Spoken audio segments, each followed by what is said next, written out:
Siapa saja yang mengikuti perkuliahan untuk minggu ini untuk mata kuliah termodinamika.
Kemudian untuk tampilan di layar ya, di monitornya sudah keluar. Sudah, Pak. Sudah, Pak. Oke, jadi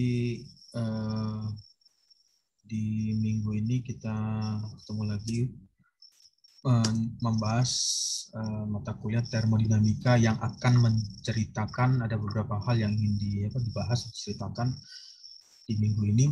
Yang pertama adalah membahas mengenai proses mixing atau proses pencampuran. Jadi pada saat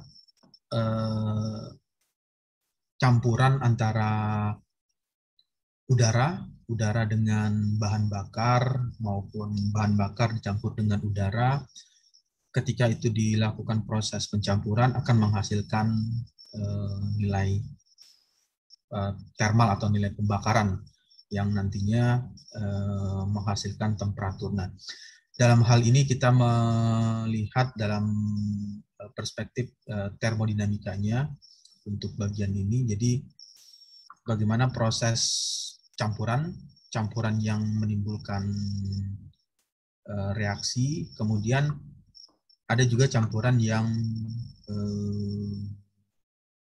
bereaksi atau campuran yang tidak bereaksi.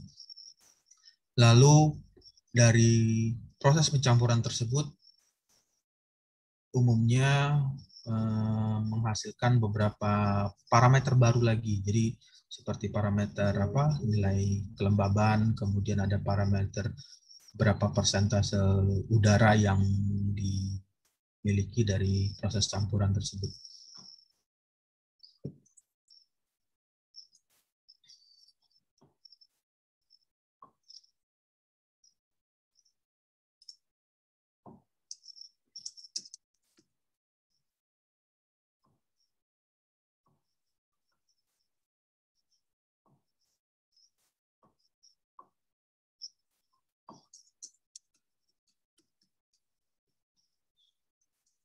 Ya, ini di bagian ini menceritakan tentang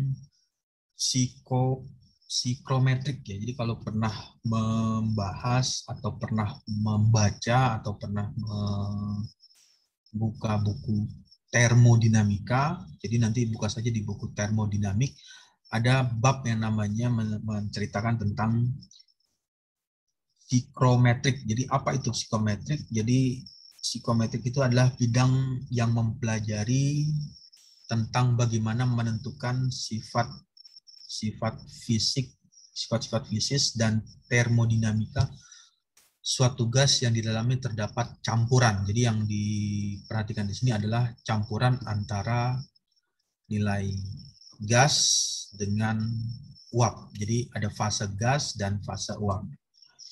Lalu di bagian berikutnya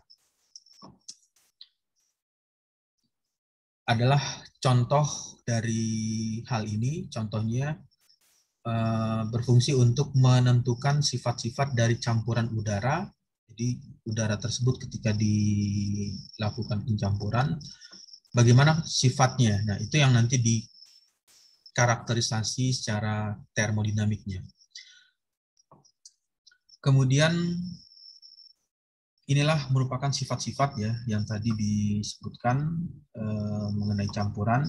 Jadi pada saat campuran tersebut masuk kategori campuran tak bereaksi, jadi sifat-sifatnya itu adalah yang pertama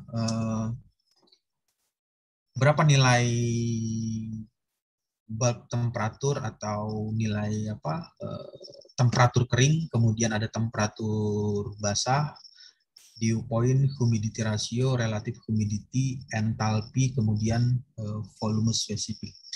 Ini adalah hal-hal yang sering kali dilakukan analisa untuk bidang bagian termodinamikanya. Jadi pada saat Anda melakukan suatu kajian atau suatu riset atau suatu penelitian, seringkali menemukan istilah-istilah seperti ini. Jadi ada istilah dry bulk temperatur, wet bulk temperatur, dew point, humidity ratio, relative humidity, enthalpy, serta volume spesifik.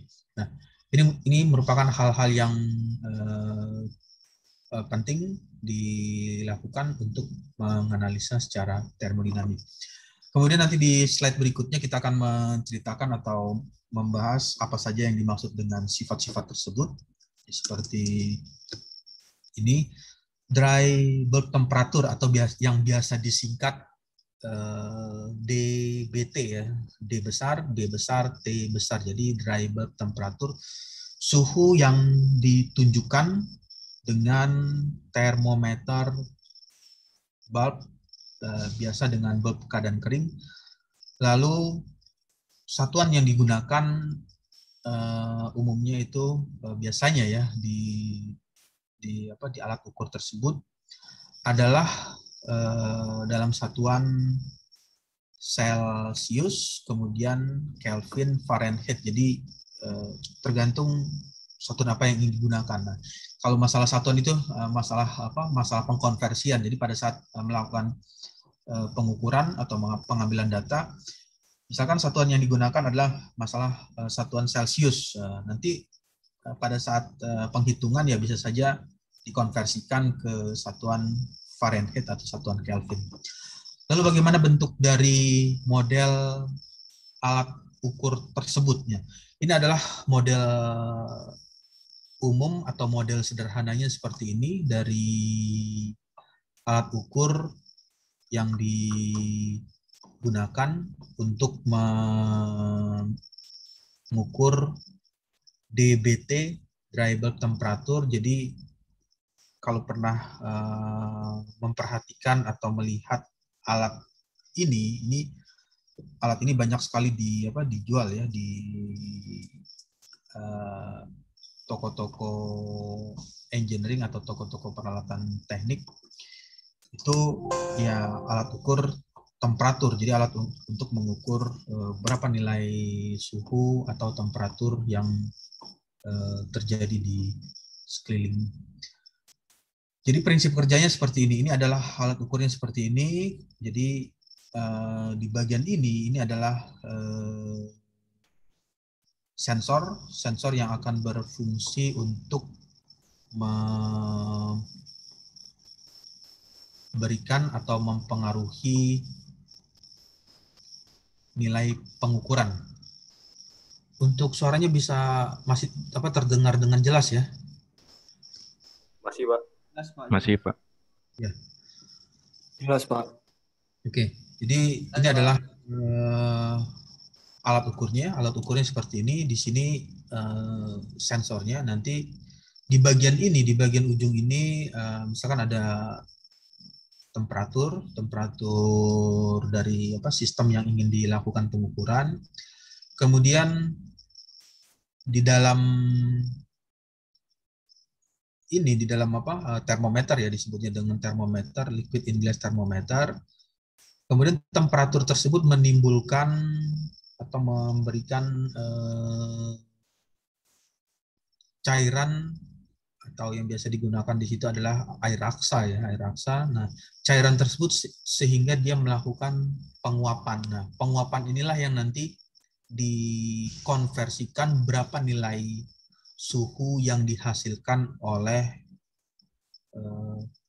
panas dari atau temperatur yang dari sistem yang diukur tersebut. Jadi nilai air raksa tersebut akan meningkat atau akan bertambah sesuai dengan besarnya panas yang dikeluarkan. Ini adalah alat ukur untuk DBT atau yang biasa disingkat dengan dry bulb temperature. Kemudian yang kedua adalah WBT, wet bulb temperature, yaitu suhu bola basah sesuai dengan namanya. Wet bulb, suhu ini diukur dengan menggunakan termometer, yang bagian bawah termometer dilapisi dengan kain basah yang telah basah kemudian dialiri udara yang ingin diukur temperatur atau diukur suhunya. Prinsip kerjanya seperti ini, jadi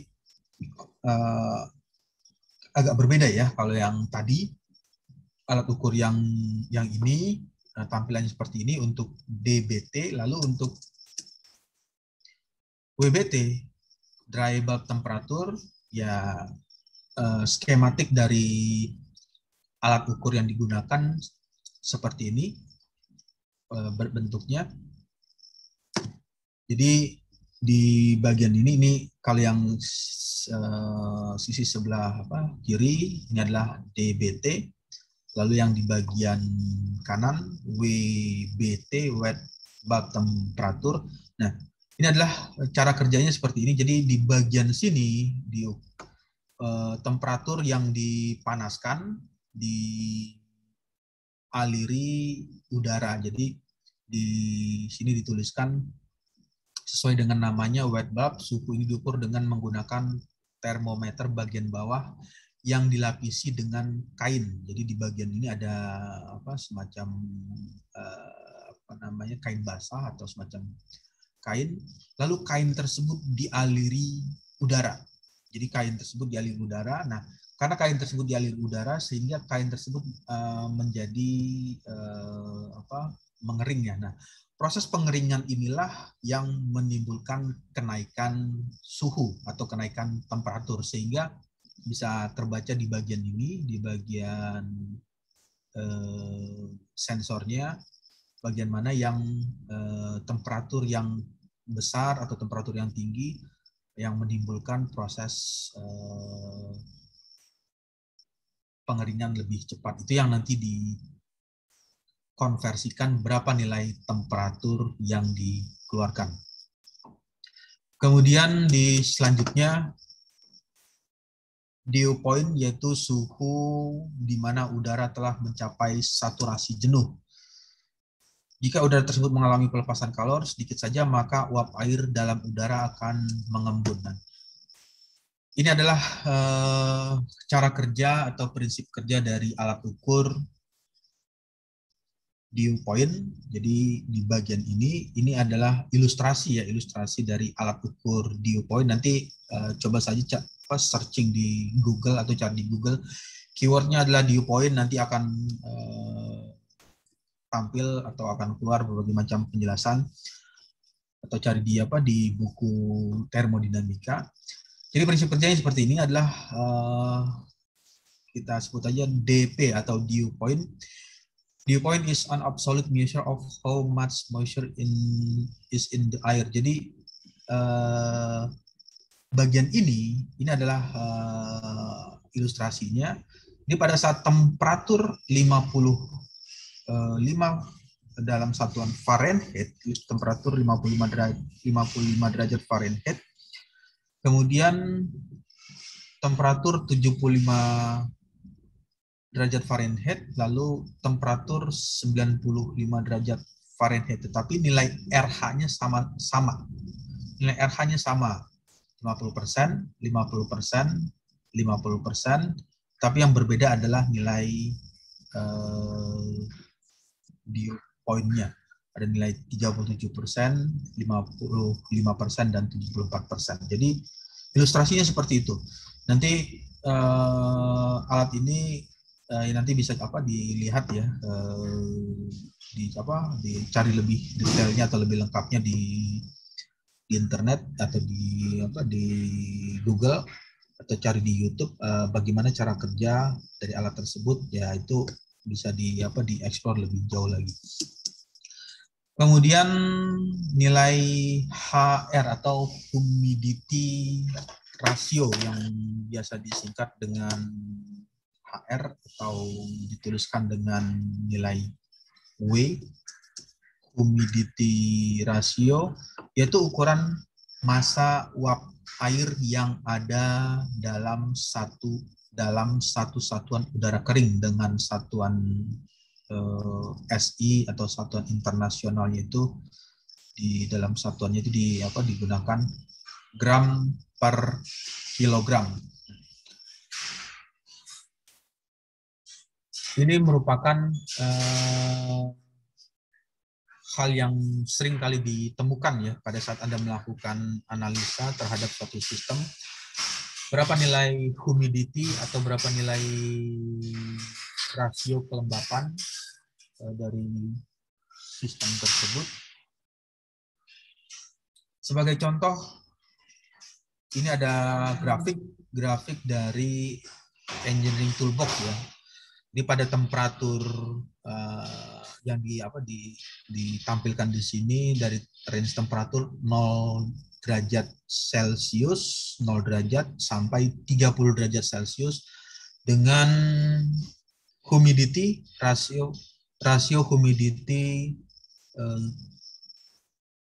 nilainya seperti ini, 0,005, 0,01, kemudian yang paling sampai nilai 0,03 ya, kalau paling atas yang diambil sampai 30 derajat. Di sini kita bisa mengetahui berapa nilai humidity-nya pada temperatur, misalkan pada temperatur untuk temperatur 20 derajat Celcius. Jadi kalau pada temperatur 20 derajat Celcius nanti bisa ditarik 20 derajat Celcius, berarti nilai humidity untuk sistem tersebut, untuk bagian yang ingin dilakukan analisa, nilainya adalah 0,015 kilogram per kilogram atau di dalam satuan internasionalnya gram per kilogram. Kemudian RH, relative humidity. Jadi kalau pernah Anda menggunakan alat ukur atau membaca dari alat ukur yang dipergunakan untuk mengukur kelembapan, kalau biasanya digunakan di ruangan ber-AC ya, atau di ruangan tertentu ada namanya alat ukur RH untuk mengukur berapa nilai kelembapan yang dihasilkan atau nilai uap udara, uap yang menghasilkan kelembapan yang bersirkulasi bersamaan dengan udara tersebut. Alat ukurnya seperti ini. Ini adalah namanya alat ukur untuk mengukur RH ya, relative humidity. Yang ditampilkan di sini adalah alat ukur secara analog ya, secara analog atau masih secara berupa angka. Analog itu artinya berupa jarum ya, jadi 10, 20, 30, 40, 50, 60, 70, 80, 90, dan 100. Tapi ada juga yang sudah yang sering digunakan adalah berupa digital. Jadi berupa angka digit, misalnya 40,5. Jadi seperti jam digital. Jadi 40,5% atau 50%. Fungsi dari alat ini untuk mengukur kelembapan. Jadi alat ini berfungsi untuk mengukur kelembapan. Jadi kegunaan dari bagian ini banyak sekali. Jadi kalau misalkan Anda melakukan pengkondisian udara atau menyimpan sesuatu, katakanlah misalnya menyimpan buah-buahan atau menyimpan sayur atau menyimpan bagian yang membutuhkan kelembapan tinggi, ini yang perlu dilakukan pengukuran berapa nilai kelembapan udara yang ada di dalam sistem tersebut atau kelembapan udara yang ada di dalam ruangan tersebut. Kemudian di bagian selanjutnya adalah volume spesifik yang biasa disingkat dengan V, notasinya seperti ini, volume spesifik. Volume spesifik ini artinya besarnya volume udara dalam satuan massa. Jadi besarnya volume udara dalam satuan massa.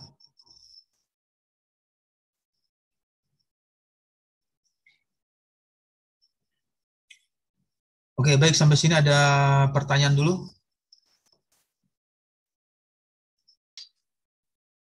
Ya, oke, baik. Kalau tidak ada pertanyaan, saya akan lanjut lagi ke slide berikutnya untuk materinya. Jadi di bidang dalam ilmu termodinamika itu banyak sekali yang berhubungan dengan yang tadi, seperti melakukan pengukuran yang berhubungan dengan dry bulk temperatur atau biasa disebut DBT, WBT, DP, humidity ratio, relative humidity, enthalpy, kemudian ada volume spesifik.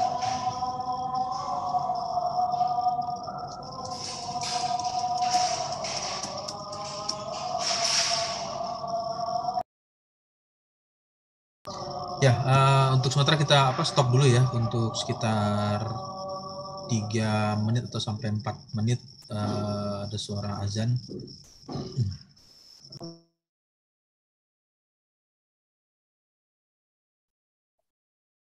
RH atau relative humidity itu untuk mengetahui berapa nilai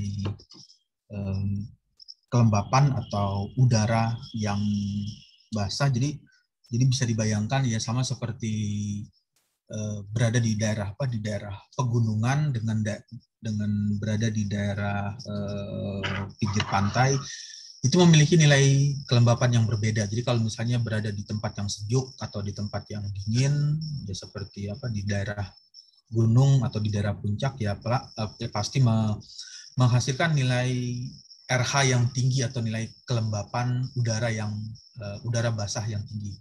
Beda halnya ketika berada di daerah yang panas atau di daerah yang kering, ya nilai RH-nya akan lebih rendah.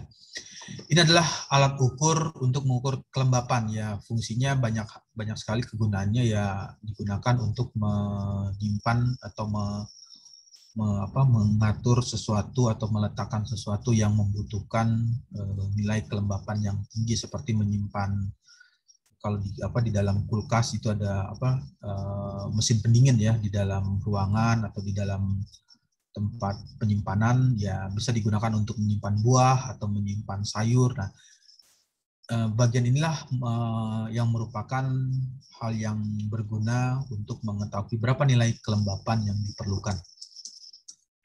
Lalu di bagian selanjutnya, nilai VS atau volume spesifik yang biasa disingkat dengan V, itu besarnya volume udara dalam satuan massa,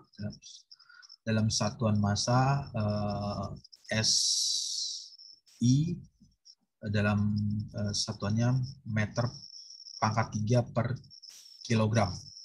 Kemudian entalpi yaitu banyaknya kalor atau energi yang ada dalam udara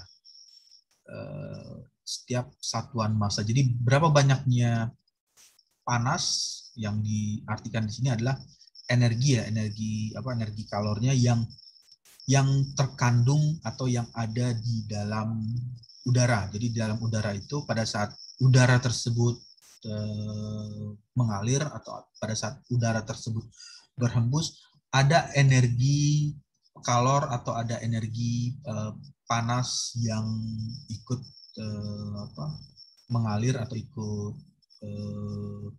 dipindahkan bersamaan dalam udara tersebut. Kemudian entalpi ini merupakan jumlah total energi yang ada dalam udara tersebut, baik dari udara maupun uap air yang terkandung di dalamnya. Lalu pada saat membaca yang nilai-nilai tadi adalah nilai H, kemudian nilai WBT, kemudian nilai RH, V, DBT, kemudian adalah nilai W yang tadi ditampilkan. Ini bisa dilihat, ini adalah nilai RH, kemudian nilai W, humidity ratio dengan simbolnya adalah W, lalu di bagian selanjutnya ada WBT, kemudian DBT. Ini ketika dijelaskan dalam bentuk grafik atau bentuk tampilan gambar grafik, tampilannya seperti ini. Ini adalah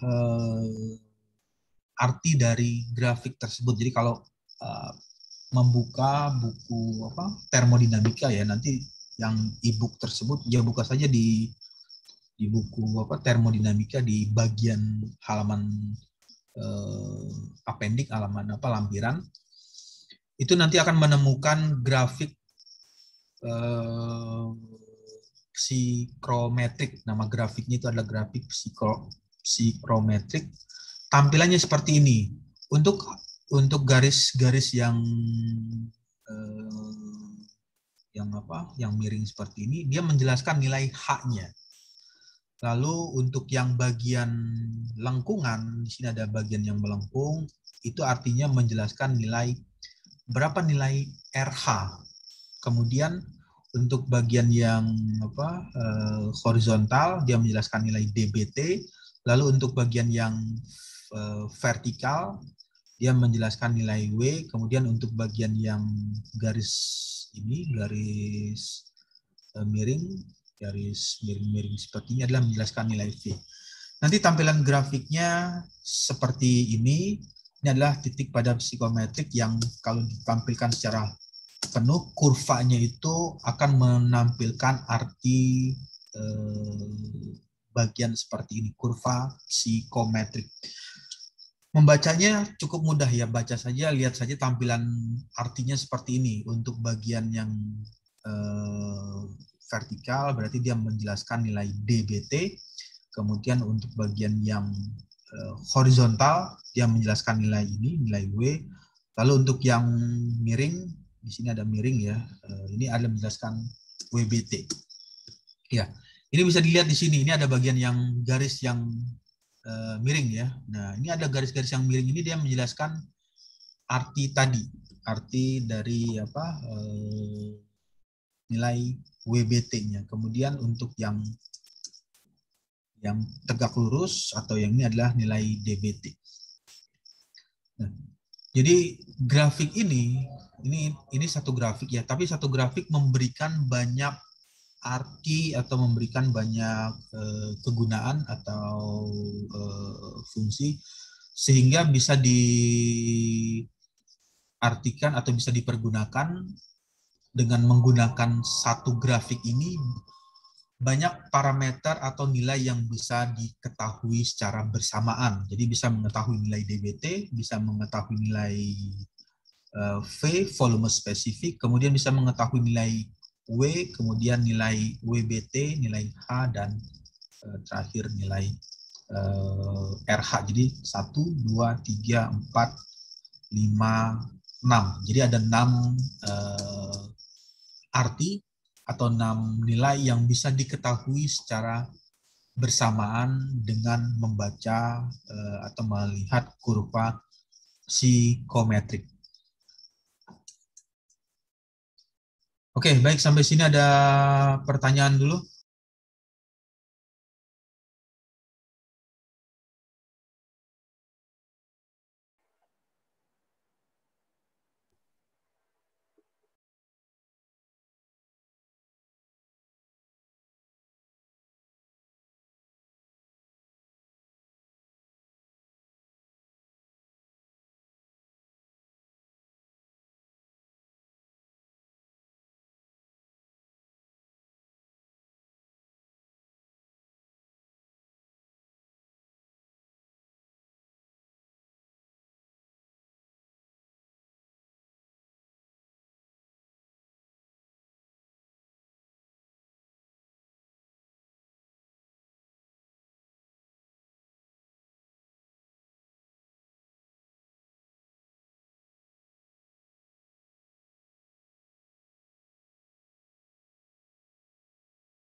Ya, oke, baik. Jika tidak ada pertanyaan, suaranya bisa jelas ya, terdengar ya. Jelas, Pak. Jelas, Pak. Kemudian untuk tampilannya sudah keluar di layar. Sudah, Pak. Ya, jadi yang tadi itu menceritakan campuran tak bereaksi. Kenapa dikatakan campuran tak bereaksi? Ya karena hanya udara yang menghasilkan panas atau menghasilkan temperatur saja atau mengeluarkan kelembapan ya, tidak ada unsur zat-zat yang berbeda atau zat-zat yang lain. Kemudian di bagian selanjutnya adalah campuran yang bereaksi secara reaksi kimia. Nah, di bagian ini dikatakan bereaksi secara reaksi kimia artinya bisa saja antara campuran udara dengan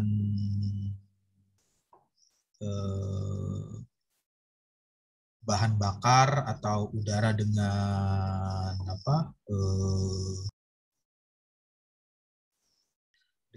dengan udara dengan bahan bakar. Jadi udara dengan bahan bakar itu seringkali menjadi hal perhatian ya di bidang termodinamika.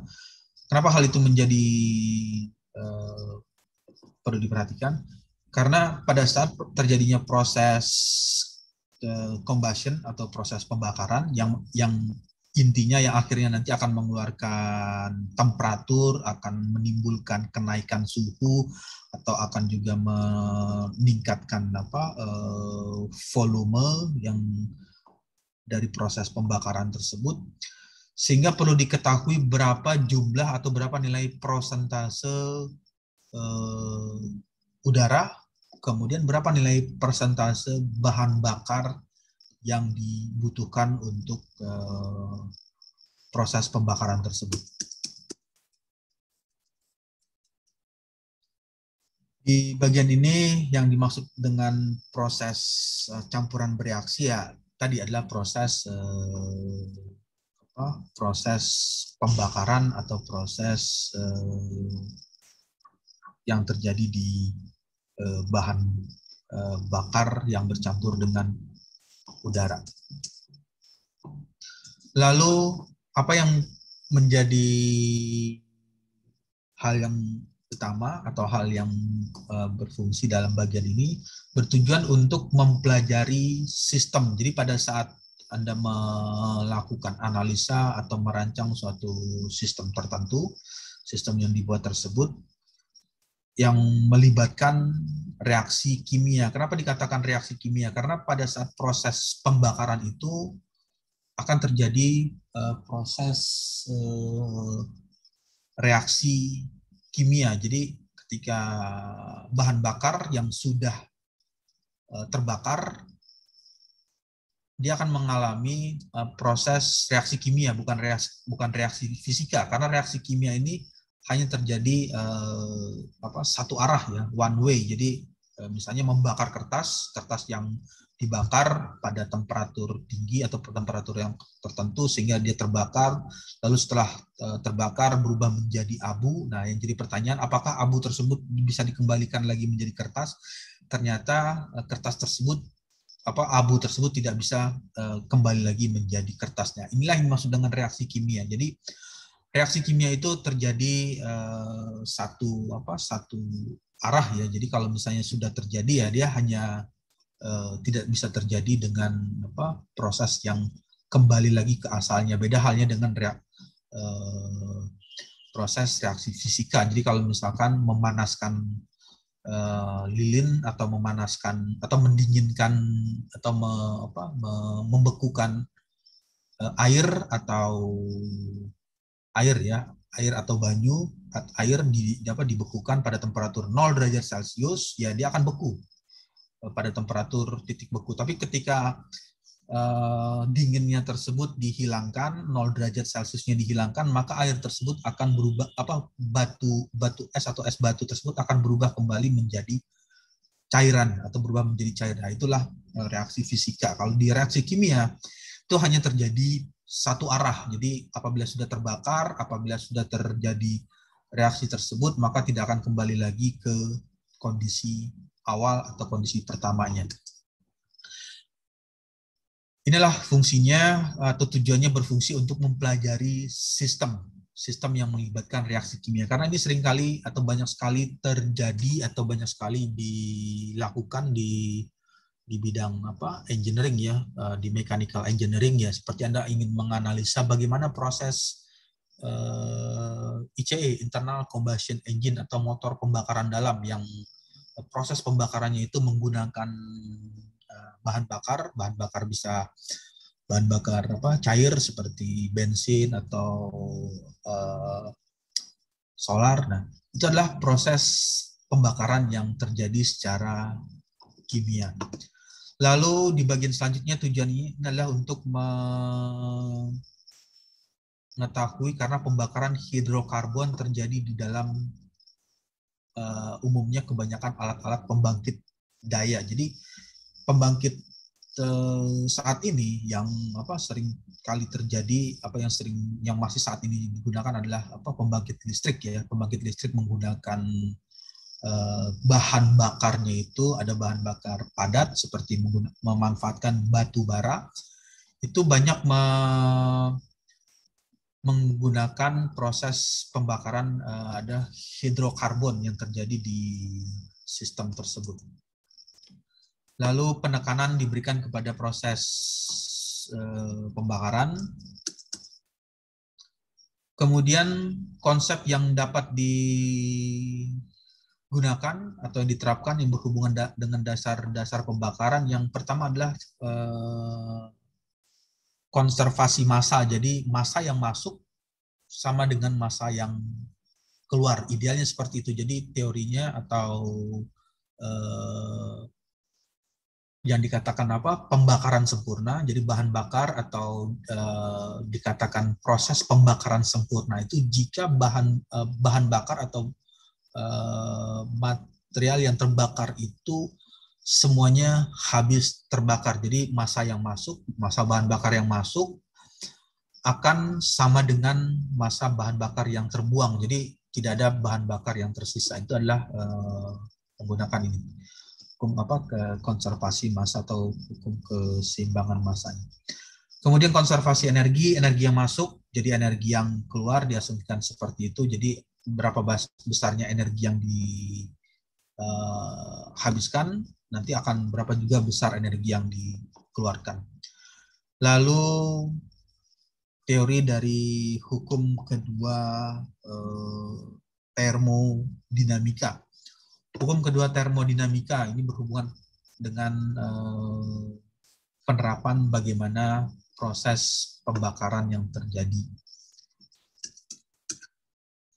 Ya, lalu bagaimana dengan dasar-dasar pembakaran?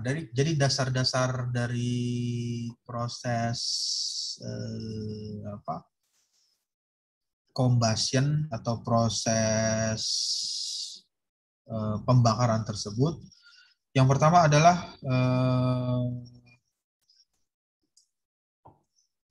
pada saat terjadi pembakaran kimia. Kenapa dikatakan kimia? Karena bahan bakar tersebut adalah rumusnya adalah selalu menggunakan rumus kimia. Jadi segala sesuatu itu pasti ada rumus kimianya seperti air. Air itu adalah H2O. H2O itu adalah rumus kimia. Misalkan udara itu ada campuran nitrogen, kemudian ada campuran oksigen. O-nya itu adalah oksigen, itu adalah O2, itu adalah rumus kimianya untuk yang melakukan oksidasi. Kemudian zat yang lain ada nitrogen, itu adalah rumus-rumus yang di persamaan atau rumus kimia yang digunakan untuk melakukan proses pembakaran. Jadi pada saat itu terjadi pembakaran kimia, ikatan-ikatan di dalam molekul dari reaktan menjadi terputus. Lalu bagian yang lain, atom dan elektron tersusun ulang menjadi suatu produk. Kemudian di bagian ini dalam reaksi pembakaran, elemen bahan bakar yang mudah terbakar mengalami oksidasi. Oksidasi ini terjadi karena adanya O2, karena adanya oksigen. Jadi oksigen itu berfungsi menimbulkan atau memberikan nilai oksidasi yang ditimbulkan oleh oksigen. Karena pada saat terjadinya proses pembakaran, apabila tidak ada oksigen, ya sederhananya tidak akan terjadi proses combustion atau tidak terjadinya proses pembakaran. Ya mudahnya atau ilustrasi mudahnya ya coba saja nanti melakukan percobaan atau melakukan eksperimen, ya Anda menyalakan lilin atau menyalakan lilin, kemudian lilin tersebut dinyalakan menggunakan korek api, lalu coba lilin tersebut ditutup dengan gelas warna bening atau warna transparan. Kemudian lalu amati atau perhatikan apakah nyala lilin tersebut akan tetap menyala ketika ditutup dengan menggunakan gelas kaca. Nah, karena prosesnya itu mengalami oksidasi, artinya dia membutuhkan oksigen untuk melakukan proses pembakaran, sehingga pada saat gelas tersebut ditutup, lilin tersebut ditutup, maka proses pembakaran tersebut atau proses menyalakan lilin tersebut tidak bisa berlangsung secara kontinu, sehingga nyala api tersebut akan padamnya. Inilah yang menjadi perhatian atau menjadi bagian hal yang diperhatikan ketika melakukan proses pembakaran. Jadi yang diperhatikan adalah berapa persentase campuran udara, berapa nilai persentase campuran bahan bakar sehingga bisa menghasilkan pembakaran yang sempurna. Dikatakan pembakaran sempurna jika bahan bakar tersebut habis terbakar, jadi tidak ada yang terbuang. Itulah yang dimaksud dengan pembakaran sempurna.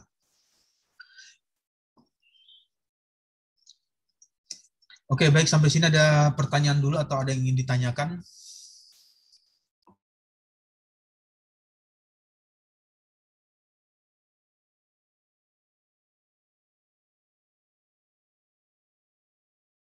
Ya, oke, baik.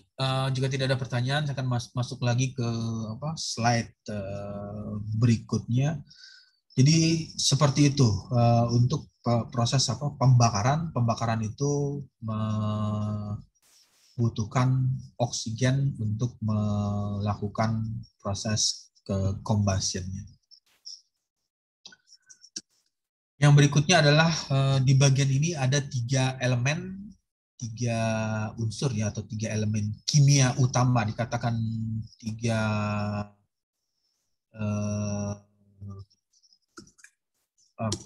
elemen kimia utama. Nanti di bagian ini adalah hal yang menjadi perhatian juga, karena elemen-elemen ini cukup berpengaruh atau mempengaruhi dari proses pembakaran tersebut. Yang pertama adalah elemen kimia yang mudah terbakar di dalam bahan bakar yang paling umum atau yang paling sering ditemukan. Yang pertama adalah karbon. Di mana karbon itu berada? Karbon itu adalah kalau dalam rumus kimianya itu adalah C, nilai C, karbon ya.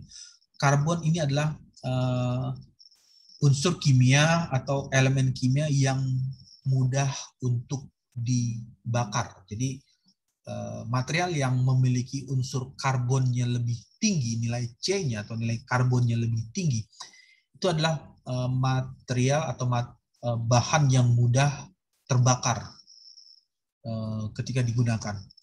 Lalu hidrogen, gas hidrogen adalah gas yang mudah terbakar. Jadi gas hidrogen itu kan kalau dituliskan H2O ya untuk air ya, H2O, air kan H2O. Jadi ada sekarang yang teknologi itu coba mengolah atau mengkonversikan bahan bakarnya itu menggunakan air. Jadi air itu kan kalau dibuka di rumus pelajaran kimia, H2O. H2O itu adalah air. Nah, ketika H2O-nya itu diurai, dipisahkan, air tersebut uh, air itu adalah H2O, H-nya diambil, hidrogennya diambil, kemudian O-nya dipisahkan, maka bisa dimanfaatkan nilai hidrogennya untuk dijadikan bahan bakar. Karena banyak sekali riset atau penelitian atau teknologi-teknologi yang sudah mengembangkan ya, mengimprove bagaimana memanfaatkan bahan bakar atau sumber yang dibakarnya itu menggunakan medianya adalah air atau menggunakan water. Karena kalau saat ini yang di era saat ini yang masih banyak digunakan itu adalah bahan bakar yang berasal dari fosil, dari barang tambang seperti bensin, solar, kemudian premium, pertamax, kemudian batu bara, itu merupakan barang-barang tambang. Tapi kalau air atau H2O itu banyak sekali sumbernya, bisa diambil dari air tanah atau dari air hujan atau dari air laut, bahkan bisa digunakan.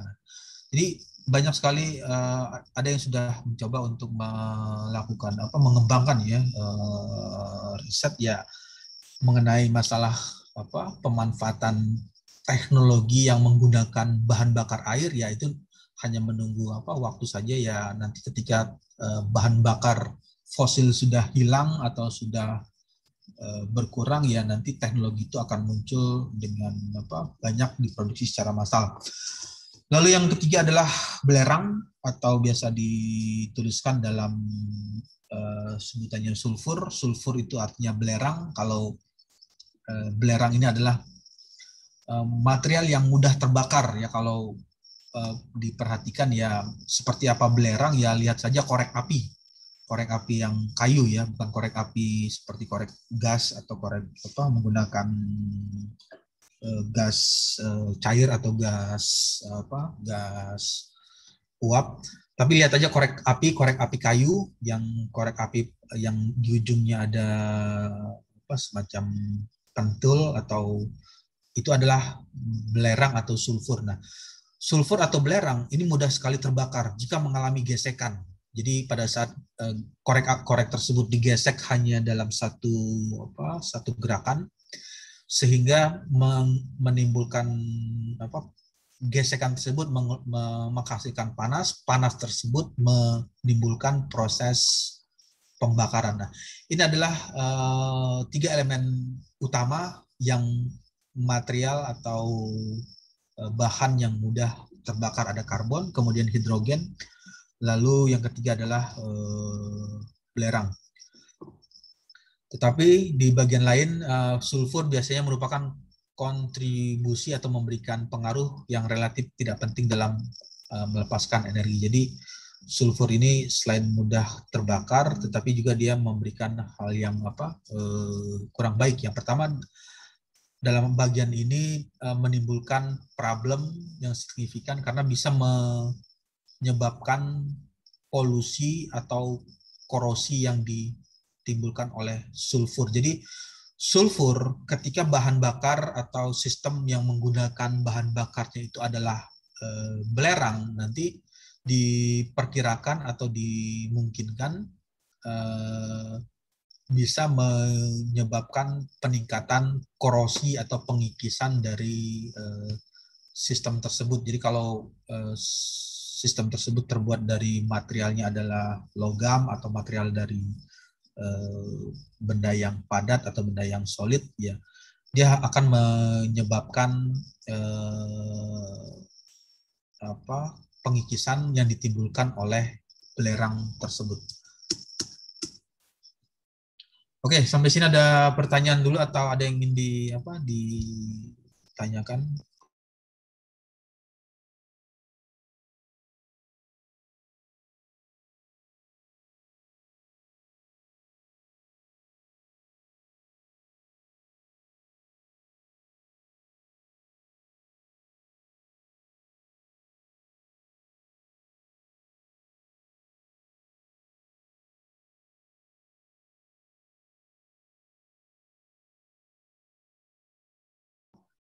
Ya, untuk tampilannya sudah keluar ya di layar. Untuk suaranya jelas ya, jelas terdengar ya. Jelas, Pak. Ya, jadi seperti itu elemen atau unsur kimia yang umumnya mudah sekali terbakar ketika digunakan untuk proses pembakaran. Ada karbon, hidrogen, kemudian ada belerang. Lalu di bagian lainnya adalah pembakaran sempurna. Nah, ini adalah kalau pernah mendengar istilah pembakaran sempurna, ada pembakaran tak sempurna. Di bagian ini yang dimaksud dengan pembakaran sempurna, ini adalah pembakaran sempurna dalam kurung dituntaskan, artinya ketika semua karbon itu artinya salah satu ya, misalnya unsur kimia atau elemen kimia yang digunakan itu adalah karbon. Jadi karbon tersebut ketika dilakukan pembakaran, ketika semua karbon yang terkandung di dalam bahan bakar telah habis terbakar, jadi karbon tersebut habis semua. Jadi tidak ada sisa lagi, dan outputnya ketika terjadi proses pembakaran atau terjadi proses combustion menghasilkan CO2, karbon CO2, karbon dioksida. Kalau CO karbon dioksida, dia menghasilkan karbon dioksida. Inilah yang dimaksud dengan pembakaran sempurna. Jadi pembakaran sempurna itu ketika semua karbon yang terkandung di dalam bahan bakar telah habis terbakar menjadi karbon dioksida. Atau sama juga dengan ini misalnya hidrogen. Jadi hidrogen juga sama seperti itu. Ketika pembakaran dikatakan sempurna, ketika semua hidrogen atau gas hidrogen yang terkandung di dalam bahan bakar telah habis terbakar menjadi H2O. Jadi semua hidrogen, kalau yang digunakan itu adalah hidrogen, nanti dari hasil pembakarannya itu dia menjadi H2O. Nah, ini yang cukup menarik lakukan pengembangan untuk melakukan riset. Jadi proses pembakarannya itu tidak lagi menimbulkan polusi. Kalau yang selama ini kan dari proses pembakaran yang menggunakan bahan bakar minyak bensin premium, Pertamax atau Pertalite atau solar, itu mengeluarkan polusi gas buang di knalpotnya, itu memberikan pengaruh terhadap kenaikan temperatur atau mempengaruhi suhu di lingkungan sekitar dari kendaraan tersebut. Tapi kalau sudah menggunakan teknologi ini ya dia hanya mengeluarkan uap, bisa juga mengeluarkan uap air atau mengeluarkan tetesan air. Nah, ini yang menjadikan proses pembakaran tersebut menjadi sempurna jika hidrogen tersebut habis terbakar dan ketika terjadi proses pembakaran dia mengeluarkan air atau H2O. Kemudian untuk sulfur atau belerang dikatakan pembakaran sempurna jika semua sulfur atau belerang telah habis terbakar. Jadi sulfur atau belerang itu pada saat dilakukan pembakaran habis terbakar menjadi sulfur dioksida atau nilai seperti ini, sulfur dioksida. Jadi pada saat proses pembakaran belerang tersebut terbakar sempurna dan menghasilkan sulfur dioksida. Dan semua elemen-elemen yang mudah terbakar lainnya telah teroksidasi. Jadi jika saja misalkan di bagian elemen ini adalah elemen kimia utama ya, misalkan di bagian ini berapa persen nilainya itu karbon ya, misalkan yang digunakan adalah karbon, tetapi bersama dengan karbon tersebut ada unsur lain. Misalkan ada unsur nilai logam yang lain, misalkan nilai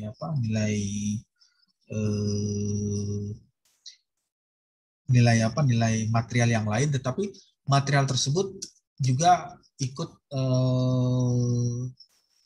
teroksidasi. Jadi semua elemen-elemen tersebut yang mudah terbakar lainnya telah teroksidasi atau ikut terbakar bersamaan dengan bahan yang mudah terbakar tersebut. Nah, itulah yang dimaksud dengan proses pembakaran secara sempurna. Dikatakan sempurna artinya bahan bakar yang dibakar habis terbakar semuanya, dan outputnya ya kalau untuk untuk karbon dia menghasilkan karbon dioksida, kemudian untuk hidrogen dia menjadikan H2O, kemudian untuk belerang dia mengeluarkan atau menjadi sulfur dioksida. Jika kondisi ini tidak terpenuhi, nah lalu kebalikan, jika atau apabila kondisi-kondisi tersebut tidak terpenuhi, maka pembakaran dikategorikan ke dalam pembakaran tidak sempurna atau pembakaran tak sempurna atau pembakaran dalam kurung tidak tuntas. Artinya ada bahan bakar yang tidak habis terbakar. Itulah yang dimaksud dengan pembakaran tak sempurna atau pembakaran tidak sempurna.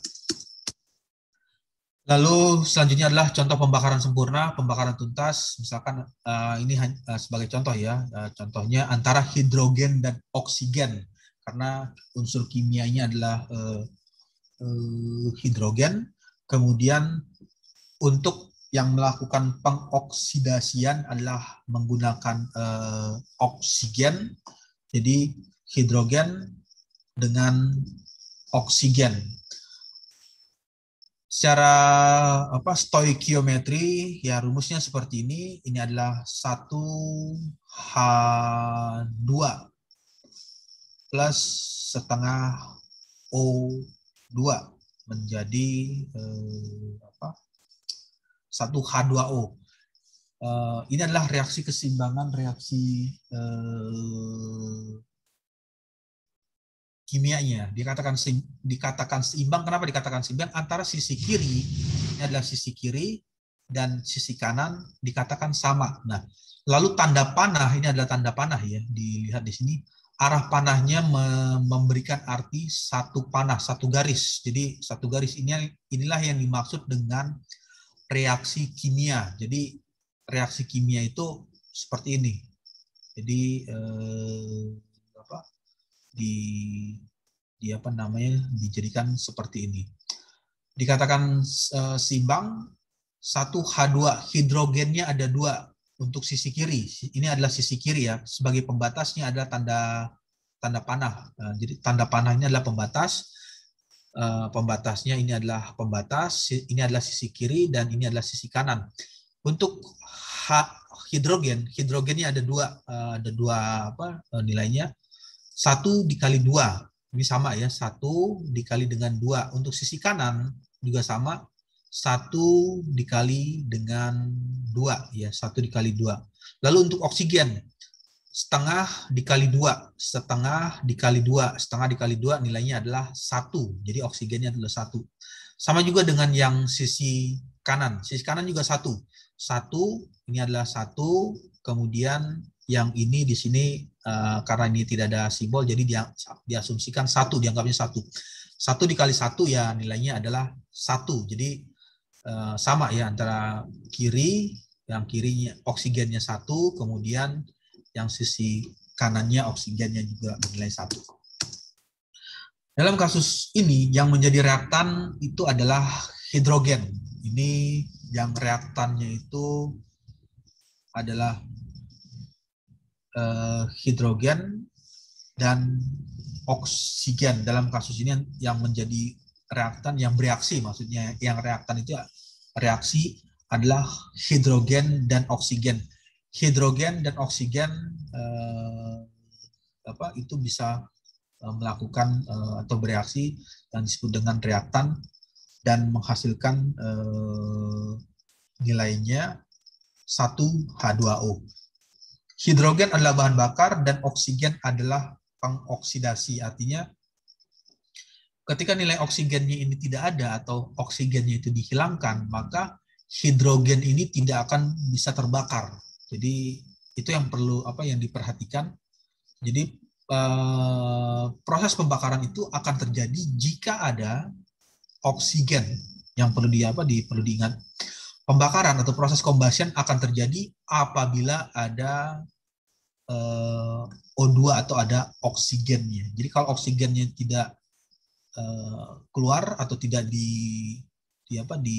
diberikan, maka tidak akan terjadi proses pembakaran ya, walaupun bahan bakarnya ada, hidrogennya ada, tapi oksigennya tidak ada, maka tidak akan terjadi proses pembakaran. Nah, inilah yang dipergunakan untuk alat pemadam ya. Kalau memperhatikan atau pernah melihat APAR atau alat pemadam api ringan yang biasa ditempel di gedung atau di tempat perkantoran atau di gedung-gedung bertingkat, itu di pojok-pojok seringkali ditempelkan alat pemadam api ringan APAR yang berbentuk tabung. Nah, tabung ini fungsinya ketika ada terjadinya proses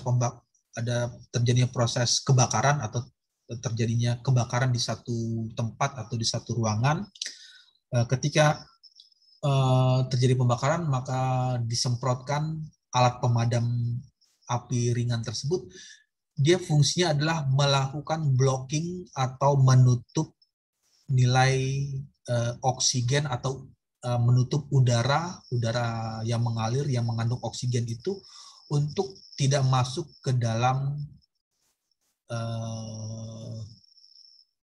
objek atau benda yang terbakar. Jadi yang di blocking itu adalah menutup oksigen sehingga oksigennya tidak bisa masuk ke dalam benda yang terbakar, maka secara otomatis maka api atau nyala api tersebut akan padam dengan sendirinya. Itulah yang digunakan atau prinsip kerja dari alat pemadam kebakaran tersebut. Karena dengan mengetahui karakterisasi dari pembakaran membutuhkan oksigen, ya bagaimana cara melakukan pemblockingan atau penutupan terhadap oksigen yang terkandung di udara supaya tidak masuk ke dalam ruang atau bagian yang terbakar tersebut. Lalu air adalah salah satu contoh dari produk tersebut, dari reaksi ini. Kemudian koefisien numerik, yang dimaksud dengan koefisien numerik ini adalah nilai-nilainya seperti nilai 1, setengah, 1 itu adalah koefisien numerik. Jadi koefisien numerik ini adalah nilai 1, setengah, 1 itu adalah nilai koefisien numerik di dalam persamaan yang terletak di depan simbol kimia. Nah, ini kalau simbol kimia untuk hidrogen ya ini H2O, oksigen ya ini O2, ini adalah simbol kimia. Untuk memberikan jumlah elemen kimia yang sama pada kedua sisi persamaan, nah ini kurang N ya, persamaan, tinggal ditambah N. Persamaan tersebut disebut sebagai koefisien stoikiometrik. Jadi itulah fungsi dari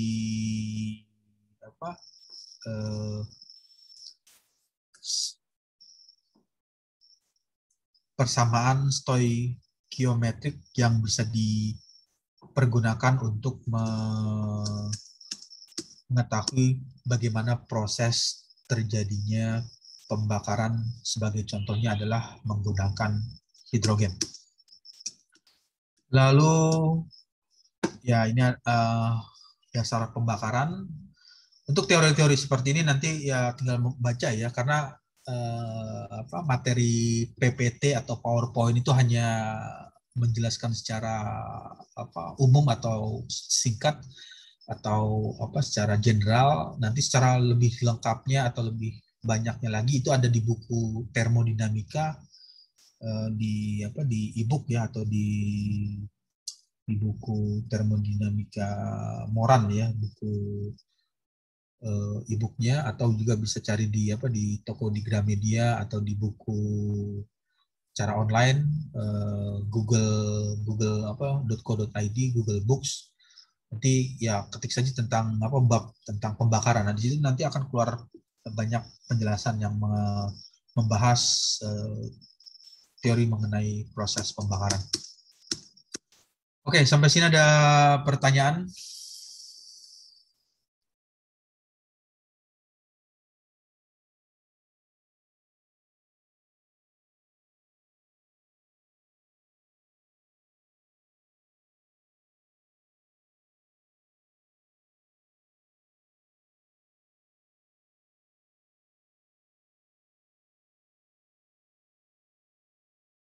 Ya, oke. Jadi jika tidak ada pertanyaan, saya akan lanjut lagi ke slide selanjutnya ya, slide berikutnya. Nah, jadi yang perlu diperhatikan adalah pada saat terjadinya proses pembakaran, stoikiometri itu adalah keseimbangan antara reaksi atau unsur kimia yang terbakar antara sisi kiri dengan sisi kanan itu sama ya. Jadi antara ini ada sisi kiri dan sisi kanan dengan nilainya sama. Jadi kalau diterjemahkan lebih panjang lagi, ini untuk hidrogennya itu dalam satuan 1 kimol, kilomol H2 ditambah setengah kilomol O2 akan menghasilkan 1 kilomol H2O. Dalam satuan British atau satuan Inggrisnya sama saja seperti ini, cuman berbeda satuan. Kalau ini adalah satuan secara internasionalnya atau SI, dan ini adalah satuan Inggris atau satuan Britishnya. Lalu apa definisi dari bahan bakar? Jadi secara mudahnya atau secara singkatnya, bahan bakar itu adalah zat yang mudah terbakar.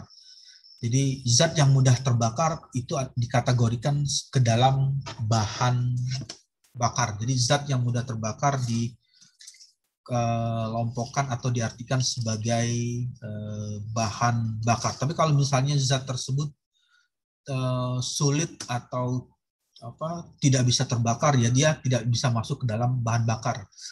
Contohnya ya banyak sekali zat apa yang tidak terbakar ya, misalnya kaca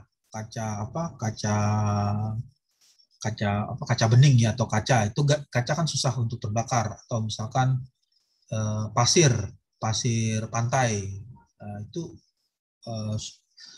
tidak bisa juga dikategorikan sebagai bahan bakar karena tidak mudah untuk dibakar. Jadi dikatakan bahan bakar ya singkatnya adalah zat yang mudah untuk dibakar atau mudah terbakar. Kemudian bahan bakar hidrokarbon dapat memiliki bentuknya itu bisa berupa cairan. Jadi ya hidrokarbon itu kalau cairan ya seperti bensin, solar, premium, pertamax itu adalah bahan bakar cair. Nah, karena berbentuk cairan dikatakan BBM atau bahan bakar minyak. Lalu ada bahan bakar gas atau berbentuk gas ya seperti LPG, liquid petroleum gas, atau yang biasa digunakan untuk kompor gas. Itu adalah klasifikasi dari bahan bakar gas yang di dalamnya itu mengandung atau memiliki nilai karbon. Jadi karbon tersebut bisa dalam bentuk cairan, berbentuk cair, kemudian bisa juga dalam bentuk gas, dan juga karbon tersebut bisa dalam bentuk padat. Nah, dalam bentuk padat ini ya contohnya seperti batu bara. Batu bara itu banyak sekali mengandung atau memiliki unsur karbon, sehingga walaupun wujudnya atau fasenya berbentuk padat atau berbentuk solid, ya karena dia mengandung karbon atau nilai C, maka bahan tersebut mudah untuk dilakukan pembakaran. Kemudian bahan bakar hidrokarbon cair umumnya diperoleh atau didapatkan dari minyak mentah melalui proses distilisasi. Distilisasi itu artinya proses penyaringan yang awalnya dari crude oil atau minyak mentah. Minyak mentah ini belum bisa langsung dipergunakan, masih perlu diolah atau didistilasi lagi, nanti dibagi-bagi lagi, nanti dari minyak mentah tersebut nanti bisa dijadikan, misalkan ini mau digunakan untuk menjadi bahan bakar nilai oktannya berapa, misalnya untuk premium, bahan bakar premium atau pertalite atau untuk pertamax, atau dijadikan minyak tanah, atau dijadikan untuk bahan bakar untuk pesawat, seperti bahan bakar pesawat terbang, itu juga bisa diperoleh dari minyak mentah. Sebagai contohnya yang tadi ada bensin, solar, minyak tanah, dan berbagai jenis bahan bakar minyak lainnya. Itu adalah bahan bakar yang dilakukan distilasi menggunakan proses penyulingan sehingga menghasilkan berbagai macam varian bahan bakar. Jadi ada varian bahan bakar model bensin, solar, minyak tanah, dan lain sebagainya. Lalu di bagian lain, bahan bakar cair merupakan campuran dari hidrokarbon dengan komposisi yang biasanya diberikan dalam bentuk fraksi massa. Nah, ini adalah yang sering kali ditemukan ya untuk bahan bakar untuk memudahkan perhitungan seperti bensin ya. Jadi kalau ada bensin seringkali dimodelkan sebagai oktan. Nah, ini adalah oktan number. Jadi berapa besar nilai oktan number dari bensin tersebut. Bensin banyak sekali variannya atau variasinya. Ada bensin tipe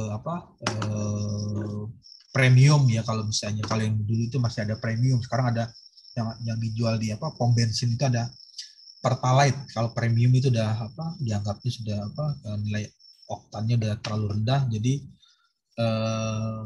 ada pertalite, kemudian ada pertamax. Nah, pertamax juga nanti ada dibagi-bagi lagi, ada berapa nilai oktan numbernya. Lalu untuk solar dengan rumus kimianya C12H26. Jadi C ini adalah simbol karbon sesuai dengan unsur kimianya tadi. Material yang mudah terbakar itu adalah C, karbon, kemudian hidrogen. Jadi di bensin ketika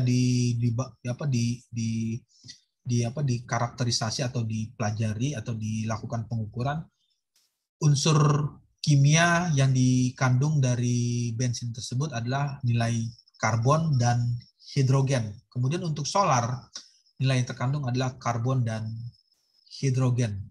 Jadi seperti itu. Lalu bahan bakar hidrokarbon berbentuk gas diperoleh dari sumur-sumur gas alam atau diproduksi melalui proses kimia tertentu. Kemudian gas alam umumnya terdiri dari beberapa hidrokarbon yang berbeda, terutama diantaranya adalah metan CH4 atau biasa ditulis dengan gas alam, umumnya terdiri dari beberapa hidrokarbon yang ditulis dengan nama metan CH4. Kemudian komposisi dari bahan bakar gas biasanya diberikan di dalam bentuk fraksi mol. Lalu bahan bakar hidrokarbon dalam bentuk cair maupun gas dapat disintesis. Sintesis itu artinya bisa bahan bakar dalam bentuk cair maupun gas dapat disintesis dari batu bara, oil shale, pasir ter. Jadi untuk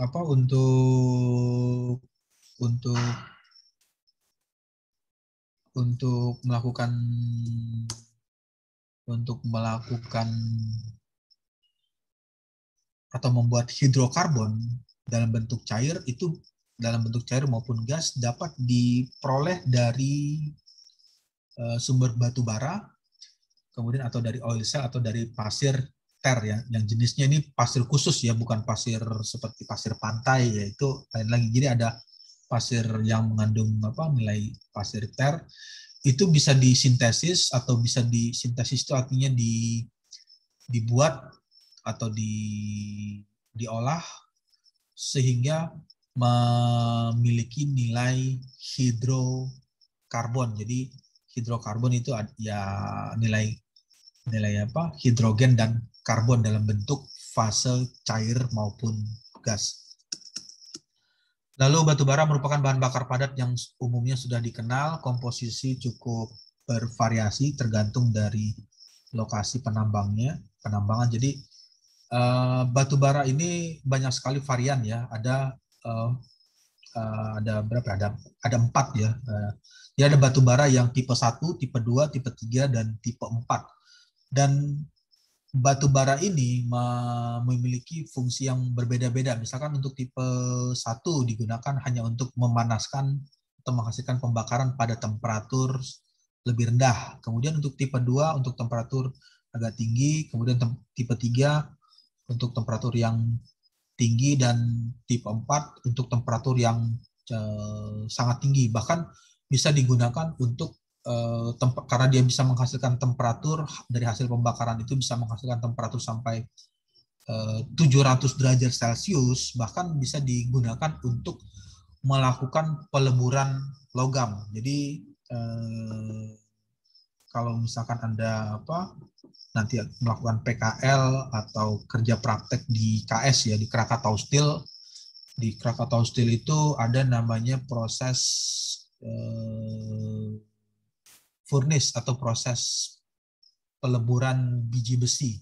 Nah, bagaimana proses itu terjadi? Ya, dia menggunakan bahan bakar batu bara. Nah, bahan batu bara ini dibakar pada temperatur yang tinggi, high temperatur, sehingga menghasilkan nilai temperatur yang besar yang bisa melelehkan logam yang berupa padat, bisa mencair, meleleh seperti cairan atau seperti air, sehingga karena dia sudah meleleh berupa cairan atau lelehan logam tersebut bisa diolah atau bisa dibentuk menjadi bentuk atau menjadi model tertentu yang diinginkan. Jadi kalau misalnya ingin membentuk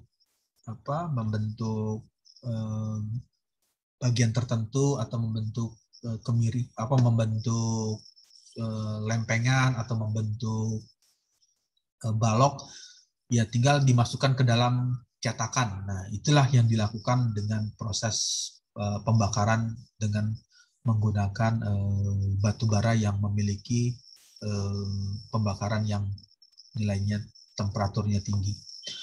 Lalu bagian lain untuk perhitungan-perhitungan pembakaran, komposisi batu bara biasanya diekspresikan sebagai analisis pokok. Nah, analisis pokoknya itu seperti apa?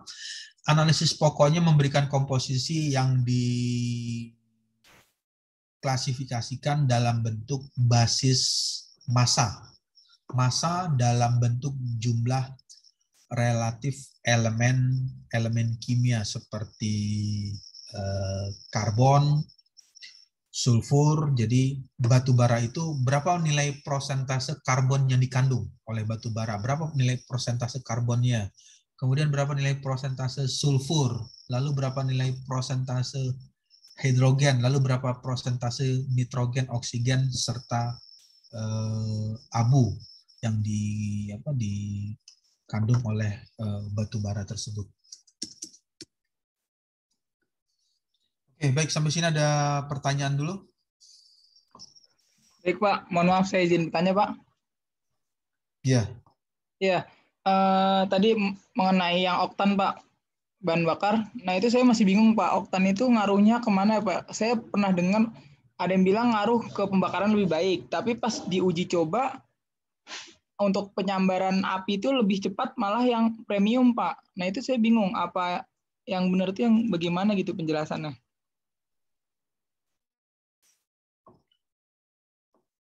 Iya, mengenai apa? Oktan ya tadi ya. Iya Pak, benar Pak. Oktan yang ini ya, oktan number kan kalau biasa di pom bensin biasanya ada belakangnya 92 gitu Pak. Ya, Nah, Ya.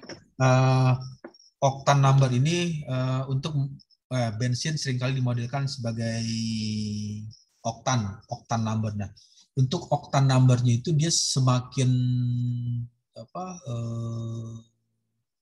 tinggi nilai oktannya, octane number-nya itu, maka dia semakin cepat untuk reaksi pembakarannya. Jadi kalau misalnya oktannya lebih rendah, dia proses pembakarannya akan lebih lama untuk panasnya. Nah, bensin itu kan banyak di variannya ya.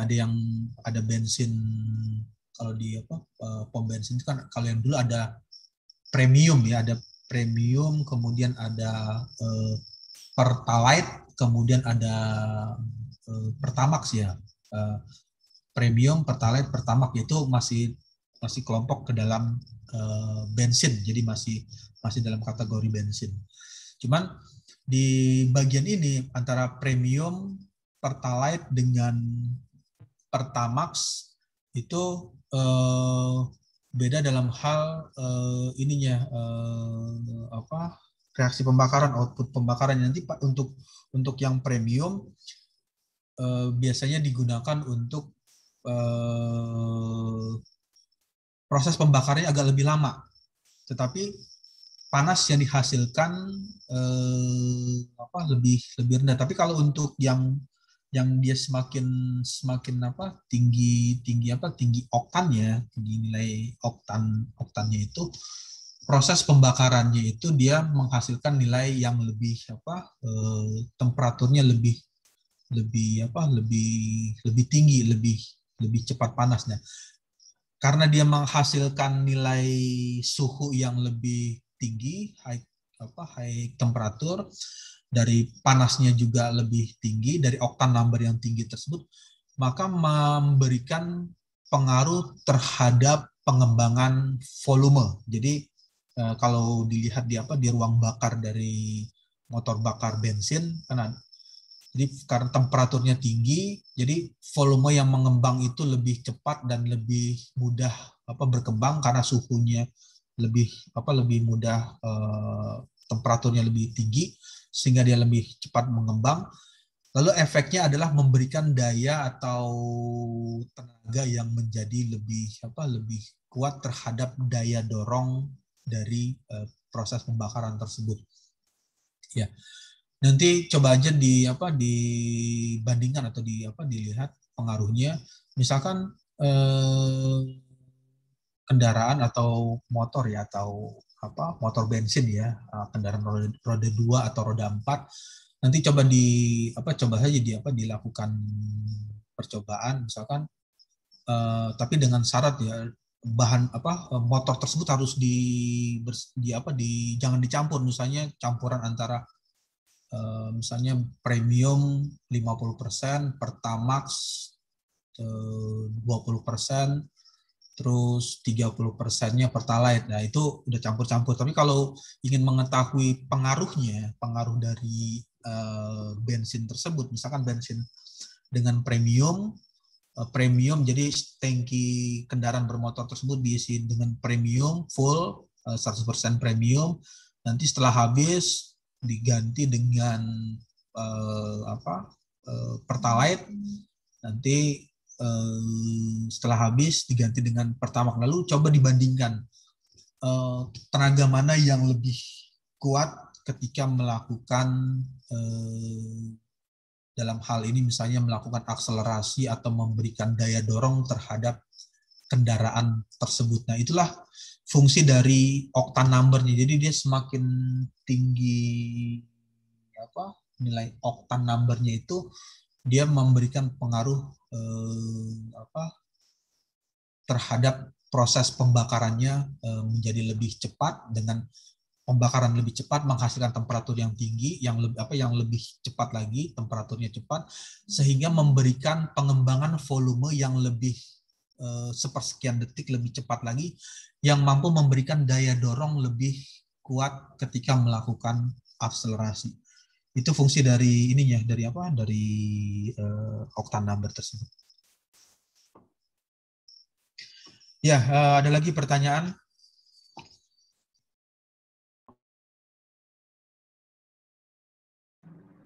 Mohon maaf Pak, izin bertanya. Ya. Kaitannya dengan tadi Pak, pertanyaan yang kata Bapak, setelah isi premium diganti dengan Pertalite, terus diganti dengan Pertamax, itu ada efeknya nggak sih Pak? Ketika kita ngisi premium, terus pas habis, kan masih ada sisa-sisa bensin premiumnya, terus kita isi Pertalite gitu. Ada nggak sih Pak efek pergantian bahan bakar gitu? Itu aja Pak. Ya, secara ini ya, kalau secara sederhananya jelas ada efek antara tiap perubahan konsumsi bahan bakar yang dipergunakan itu jelas ada efek dalam hal misalkan efek terhadap sistem tersebut, efek terhadap kinerja dari motor tersebut dan lain sebagainya. Yang perlu diperhatikan adalah ketika menggunakan atau membeli alat atau membeli kendaraan tersebut, yang perlu diperhatikan, lihat fabrikasi dari kendaraan tersebut. Fabrikasi dari kendaraan tersebut seperti apa? Nah, nanti kan biasanya kalau misalnya membeli kendaraan sepeda motor ya, atau membeli kendaraan roda 2 atau roda 4, misalnya roda 2, itu lihat fabrikasinya, misalkan motornya itu mereknya Honda atau